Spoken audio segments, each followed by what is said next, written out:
potager accepte beaucoup de choses. Les étiquettes écrites trop vite, les rangs pas tout à fait droits, les promesses de désherbage faites avec une sincérité passagère. En revanche, il refuse l'horaire unique.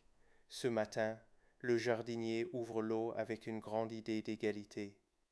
Les salades, les pois, les semis et les jeunes plants repiqués recevront la même chose au même moment. Le potager ne rit pas, mais on sent qu'il pourrait. La recherche du meilleur moment pour arroser commence souvent comme une question d'horloge, matin ou soir, avant le soleil ou après la chaleur. C'est utile, mais incomplet. Le vrai moment dépend aussi du sol, du vent, du stade. Une graine qui vient de lever ne discute pas comme un plant déjà installé. Une laitue ne négocie pas comme une carotte. Le robinet aime simplifier, le potager préfère les détails. On commence par la rangée la plus fragile. Les jeunes repiquages ont encore peu de racines actives dans leur nouvelle place. Leur monde est petit, proche de la surface, sensible aux coups de chaud. Un arrosage trop violent les couche. Un arrosage trop rare les laisse hésiter entre vivre et envoyer une lettre de réclamation. Ici, comment arroser les plantes veut dire approcher doucement, au pied sans transformer le rang en ruisseau. Plus loin, les cultures installées demandent autre chose.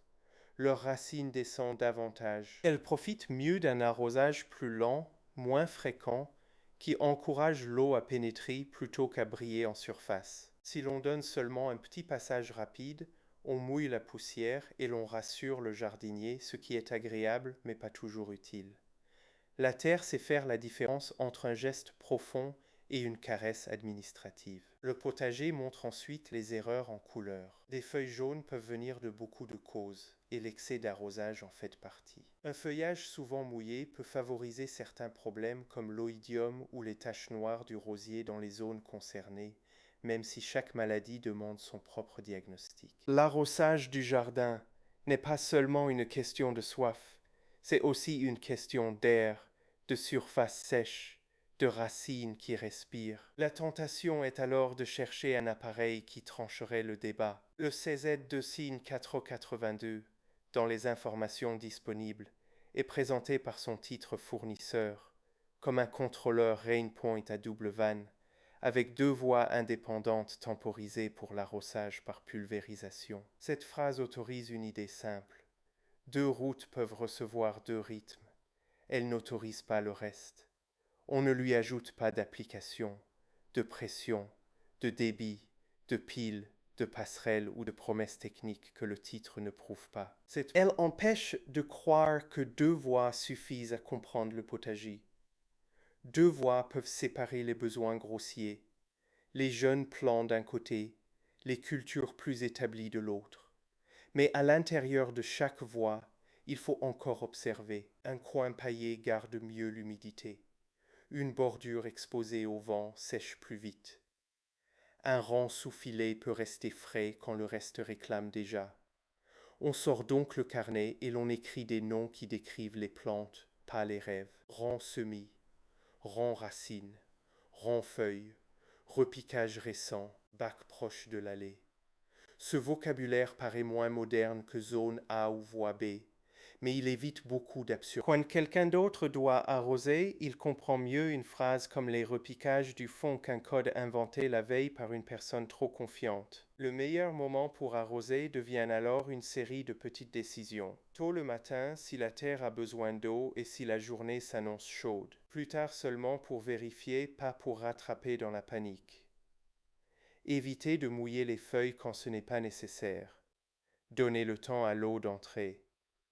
Attendre avant de conclure. Le potager préfère les gestes calmes. Il se méfie des sauts de culpabilité.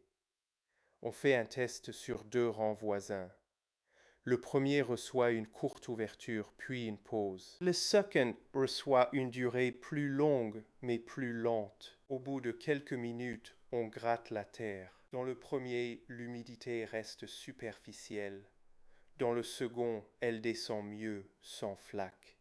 Le résultat ne vaut que pour ce matin, ce sol et ces plantes. C'est frustrant pour les amateurs de règles définitives, mais excellent pour les légumes. La famille arrive avec une question très raisonnable. Pourquoi ne pas tout arroser le soir après le dîner quand tout le monde est libre? Le jardin répond en feuilles. Le soir peut convenir dans certains cas, mais si les feuilles restent humides longtemps, si l'air ne circule pas, si les nuits sont fraîches, on peut créer d'autres soucis. Le temps humain disponible n'est pas toujours le temps végétal utile. C'est injuste, mais les radis n'ont jamais promis d'être conciliants. On garde donc deux principes plutôt qu'un dogme. Le premier, arroser le sol plus que les feuilles, sauf besoin particulier. Le second, ajuster la durée à la profondeur recherchée et au stade de la plante. Les horaires viennent ensuite comme une aide, pas comme un chef. Cette hiérarchie change tout. Le minuteur ne décide plus à la place du jardin, il exécute une décision qui a déjà été corrigée par la terre. À la fin de l'après-midi, le potager n'est pas parfait, mais il a cessé d'être traité comme une pelouse miniature. Les jeunes plants ont leur surveillance. Les rangs installés ont leur rythme. Les zones plus humides attendent. Les bords secs reçoivent une attention particulière. On a perdu la facilité d'une seule consigne, et c'est une bonne nouvelle. Une seule consigne pour tout le potager, c'était surtout une façon élégante de ne pas regarder. Pour rendre la scène moins abstraite, on prend 3 poignées de terre dans 3 rangs. Dans le rang des semis, la surface est fragile et la racine encore courte. Dans le rang des feuilles, le sol garde une humidité plus régulière sous le paillage. Près des repiquages récents, la motte d'origine reste différente de la terre autour. Cette petite différence suffit parfois à tromper le jardinier. L'eau coule autour de la motte, les racines restent dans leur bloc sec, et l'on croit avoir arrosé parce que le sol voisin brille. On ajoute alors une pause après l'arrosage, puis une deuxième vérification. Le potager déteste les conclusions immédiates. Sur un rang, l'eau entre bien après 5 minutes. Sur un autre, elle ruisselle vers la bordure. Là où le sol a été piétiné, elle avance en surface comme sur une route. Là où le paillage a protégé la structure, elle descend plus calmement. Le meilleur moment pour arroser ne peut pas être séparé de cette capacité du sol à recevoir l'eau. Les feuilles donnent aussi de fausses pistes. Une feuille tombante, en fin d'après-midi, peut raconter la chaleur, pas seulement la soif. Une feuille tachée peut exiger de l'air et de la prudence, pas une douche. Des feuilles jaunes peuvent pousser le jardinier à arroser plus, alors que les racines demandent parfois l'inverse. On ne transforme pas ces signes en diagnostic définitif. On les utilise comme des invitations à vérifier la terre, la météo, la fréquence et la manière dont l'eau arrive au pied. Le potager reçoit finalement une grille très simple. Plantes jeunes, plantes installées, zones qui gardent l'eau, zones qui perdent vite.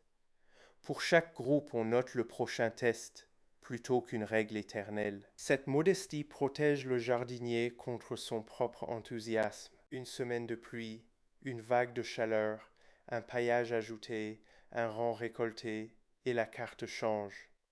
Le potager ne refuse pas l'organisation. Il refuse seulement l'organisation qui prétend ne plus avoir besoin de lui. On prend enfin le temps de regarder les bordures du potager. Les rangs proches du chemin reçoivent parfois moins d'eau utile, parce que le passage tassé attire le ruissellement. Les rangs près d'une haie peuvent garder plus de fraîcheur le matin et sécher d'un coup dès que le vent tourne. Ces petites différences ne méritent pas forcément une nouvelle zone, mais elles méritent une note. Une note évite de corriger tout le potager pour un problème local. La dernière vérification se fait au moment le moins flatteur, quand le jardinier croit avoir terminé. On revient au premier rang, on touche le sol, on regarde si l'eau a migré vers l'allée, puis on vérifie les feuilles les plus basses. Ce retour court évite les grandes corrections du lendemain. Le potager récompense rarement les gestes pressés, mais il respecte les gens qui reviennent voir si leur idée a vraiment fonctionné. Demain, la terrasse prendra sa revanche. Les pots alignés contre le mur ont l'air propres, sages, presque décoratifs. C'est précisément ce qui les rend dangereux. Ils sèchent sans faire de bruit, chauffent par les côtés, et peuvent passer de trop sec à trop arrosé en une journée. Le potager nous a appris que l'heure ne suffit pas. Les pots vont nous apprendre que le volume de terre non plus.